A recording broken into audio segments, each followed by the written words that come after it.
All right, so we have been talking about immune system, right? So what we have covered so far is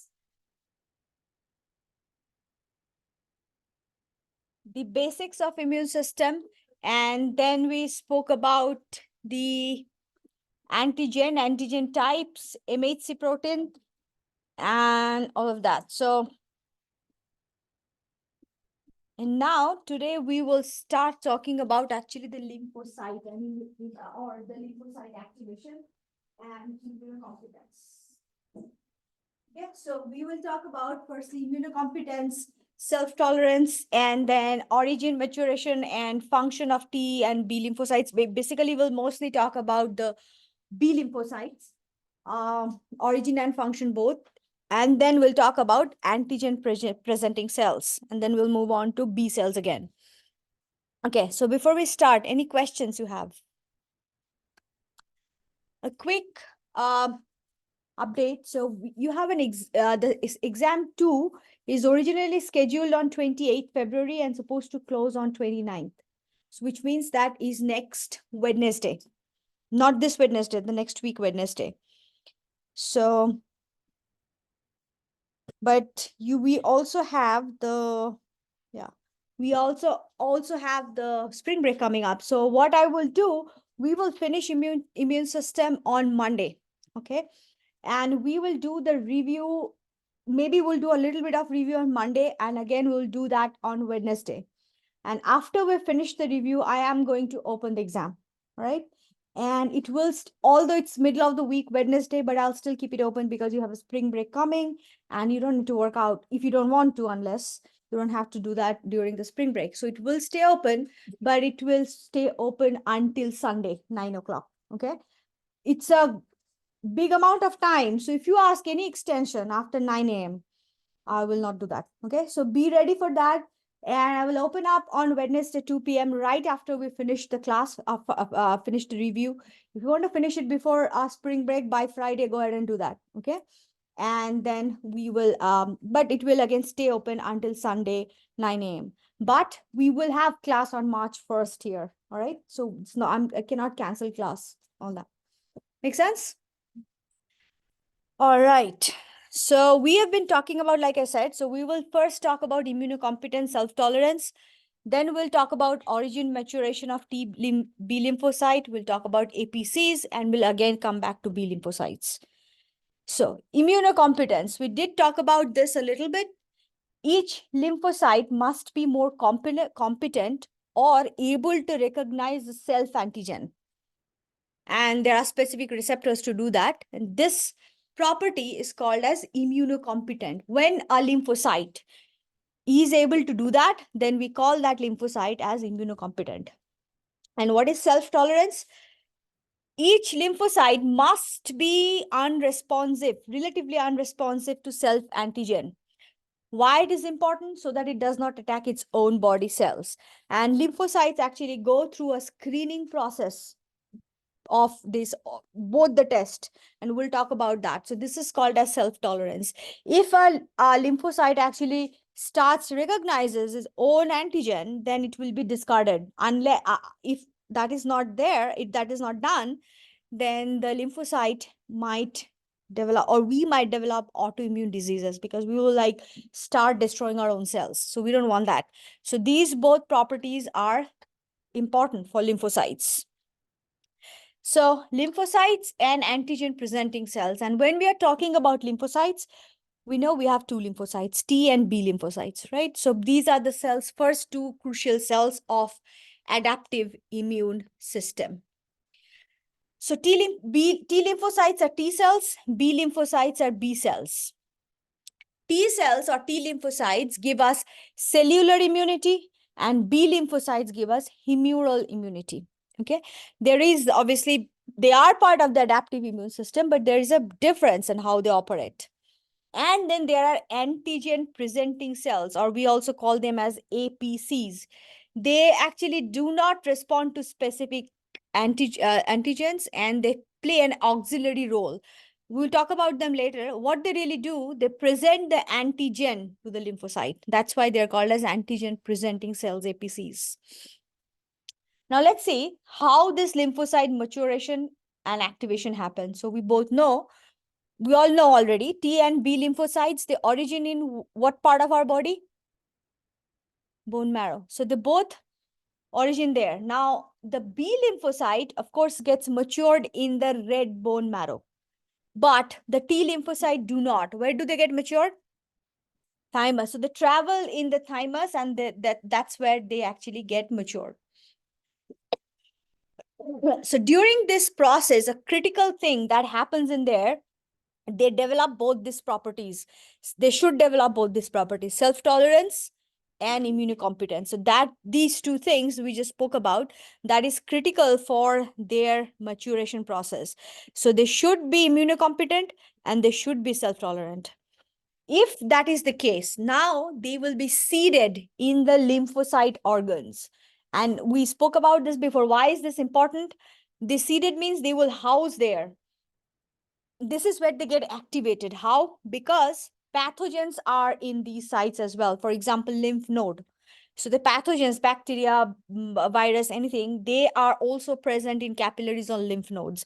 And this is when the first time these seeding lymphocytes encounter these antigens, which are these pathogens. And this is when they become activated. So it's a different thing, becoming activated and becoming immunocompetent. Unless they are encountering actually the pathogen, they are not yet activated. Okay. So now here activated. After this, after they have activated themselves, then what they will do? They will proliferate and then differentiate. So the activated, immunocompetent, self-tolerant lymphocytes will now actually proliferate, and they will produce effector cells, memory cells, these kind of things, which we will turn into what they are. So effector cells are the ones that will actually circulate through the lymph in our body and will continuously, or through the lymphoid organs, and actually will actually do the effect. Okay. And memory cells will actually remember what they will remember. If this kind of infection happens again, then what to do. So that's proliferation and differentiation only happens after they are activated. Make sense? So this is kind of the basic mechanism that is true for both lymphocytes, T and B. Okay, slightly different for each. Now we will actually talk about the B lymphocyte today. We'll talk about the T lymphocyte on Wednesday, but this is the basic idea of what happens. Now, lymphocytes, after they are mature, and what is this test they undergo? Lymphocyte undergoes an education test during their maturation, which is the education of self-tolerance and immunocompetence. What happens? Two things: positive selection process and negative selection process. And what do I mean by that? Positive selection means there's a T lymphocyte, and this one, they will actually tested, they must recognize their own MHCs. Okay. If they actually fail to recognize their self MHC, okay, in that case, that T lymphocyte will be discarded by apoptosis. Okay, because they are not supposed to act against their own MHC. Okay. Now, if they can recognize, then that T lymphocyte will survive the test, the first thing. So they are not supposed to, if they are supposed to recognize the self, basically MHC. And if they can recognize their MHC, they do know that I am not supposed to destroy these MHCs. This is my own MHC. Then they will be they will be selected for the next step, which is the negative selection. So now they know what is their MHC. What they will do now, here they will be tested for if the immunocompetency, if they can actually recognize their own antigen or not. All right. So if they fail to recognize to their self antigen, because you're not, again, antigen means each cell have their own antigen present. That's how they are presented. So these T cells are not supposed to recognize their own antigen either. Then they will start destroying the other T cells. Make sense? Right? They are not supposed to recognize the other T cells as a foreign cell. Does that make sense? Then they will start destroying their own T cells. So therefore, they should fail to recognize their self antigen, their own antigens. And therefore, if they do, then they will be again selected. If somehow they recognize as their own antigens as a foreign substance, then they're not selected. Then they're again undergo apoptosis. Okay, two things. They will be first, a positive selection is for the self MHC, and the negative one is selection. If they pass the positive selection test, then they go to the next one and they do the self antigen testing. That's how they are self tolerance testing. So the first time they are being selected for immunocompetency, and then next time they are tested for self tolerance. Okay. Recognizing self-MHC, if they can do that, then they will survive and go to the negative, and then they should fail to recognize their own antigen. These two are super important for T cells, and this happens in thymus for T cells. Why? Because that is where they are getting matured. Right? So positive and negative selection.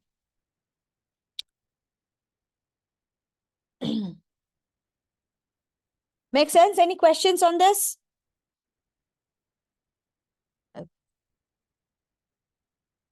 Any questions? All right.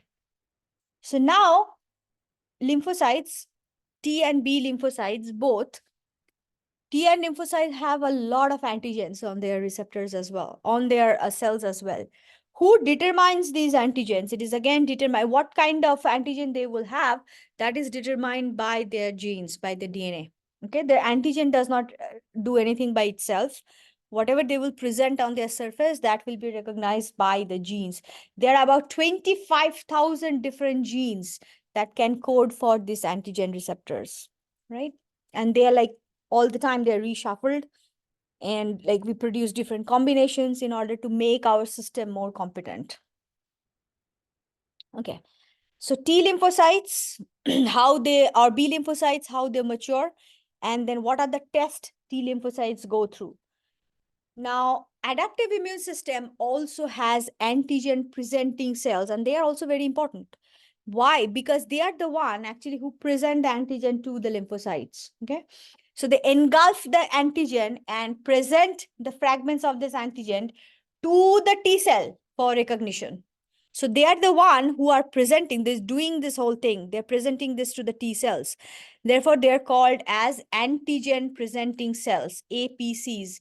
Oftentimes, we refer this as APC. We don't call that as antigen presenting cell.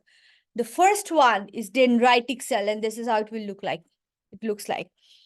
It is generally found in connective tissues and epidermis. What do? They phagocytosize the pathogens that enters the tissue, then enter the lymphatics and then present it to the T lymphocyte. Okay. First, they engulf it and take it to the lymph and then present it to the T lymphocyte so that the T lymphocyte actually can create a pathway for destruction of that antigen. All they do is like capture it and take it to the lymphatics, then they present it to the T lymphocyte so that the T cell will then take care of the rest of this thing. So these cells actually are very important link between the innate and adaptive system. Why? Because they are the one who are finding these pathogens, engulfing it, and then taking it to the lymph node where they are presenting it to the T lymphocyte. So first important one is dendritic cell, APC. The next one is macrophages.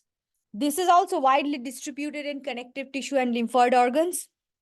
They also present antigen to the T cells, which only activates the T cells, but also this is even wider function, but they also activate macrophages. If needed, then this macrophage will actually become a phagocytic killer, and or they might trigger inflammatory responses. So not only they present the antigen to the T cell, after engulfing it, but they also can become an active macrophage if required. Then they will do phagocytosis. So that's the second one. And the third one, the B lymphocyte itself. We will actually come back to this again later when we will talk about T cells. So what B lymphocytes do, they directly do not activate naive T cells. They only present the antigen to helper T cells.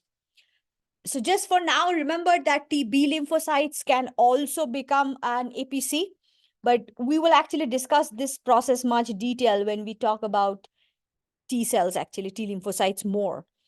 But for now, just know that B lymphocytes also can be an APC. Right? So overview of T and B lymphocytes. We will again do this overview later on when we finish everything. But type of immune responses, B lymphocytes do humoral, T lymphocytes do cellular. Unique thing about B lymphocyte that they produce antibody. This is what we will discuss next. But T lymphocyte do not produce any antibody. Primary targets for B lymphocytes, it's mostly is extracellular pathogen. This is a huge difference. B lymphocytes actually primarily target extracellular pathogens that is outside of the cell.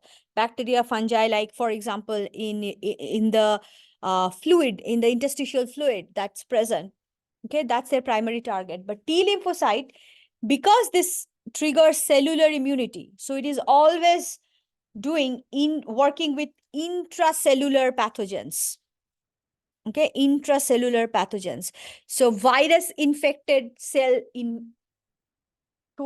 cell that is completely infected already by a virus, already by a bacteria. So with the T lymphocyte will work within, but B lymphocyte might work outside. Site of origin, both are originated from red bone marrow. Maturation, B lymphocyte mature in red bone marrow, T lymphocyte mature in thymus. What are the effector cells? Means what are the cells that actually does the effect? In B lymphocyte, it is plasma cell. In T lymphocytes, there are many. TC cells, helper cells, regulatory cells. We will again come back to this later. And both have memory function. Okay. So, question for you. What event or observation signals that a B or T cell has really achieved immunocompetence?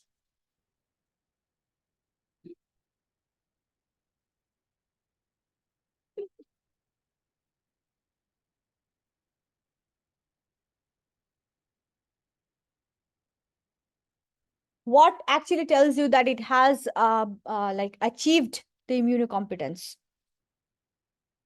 See here, this figure.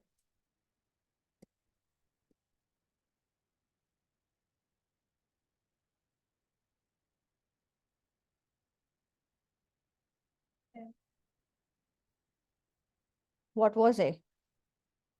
So remember so they are already immunocompetent when they are maturing. When they are differentiating or proliferating, they're already immunocompetent and activated. So which one will be? Which step will actually tell you that they're already immunocompetent for sure? B, proliferation and activation of selected lymphocytes. Okay, what is antigen presenting cell? And give me any one example. Macrophages. What is the antigen presenting cell? How will you define it? What does it do? What is the name telling you? Antigen presenting cell. So what do they do? Absolutely. So they represent or they present the fragment of the antigen, which is the foreign substance, to the lymphocyte, to the T cells. Example, macrophages. Another big one starts with D. Dendritic cells. B lymphocytes also can be APC, but we'll talk about that later.